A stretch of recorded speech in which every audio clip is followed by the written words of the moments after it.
நான் ஒய்ஃப் உடம்பு சரியில்லை. முதல் நாள் என்ன சொன்னேன் தெரியுமா? எனக்கு 60 வருஷமா நீ செஞ்ச, இனிமேல் நான் உனக்கு செய்ய போறேன். மத்தியானத்தில் நான் வெளியில் போகிறதில்ல, அவளோட தான் உட்காந்து பேச. நல்லா ஷீ இஸ் ரிகூப்பிங் வெரி ஃபாஸ்ட்.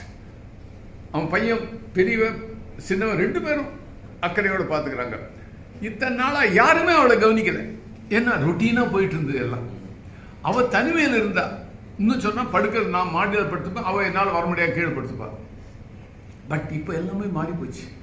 இப்போ எல்லாரும் அன்பை அவன் மேலே அன்பை சொரிஞ்ச உடனே வியாதி கொஞ்சம் கொஞ்சமாக குறையுது.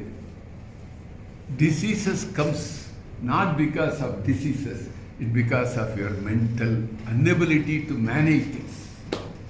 Mental inability to manage. உன்னுடைய மனசால உனக்கு வர்ற பிரச்சனையை தீர்க்கக்கூடிய சிந்தனைகளை நம்ம பண்றதில்ல. நம்ம என்ன பண்றோம்? பிரச்சனைகளை பற்றியே நினைக்கிறோம், சொல்யூஷன் பற்றி நினைக்கிறது.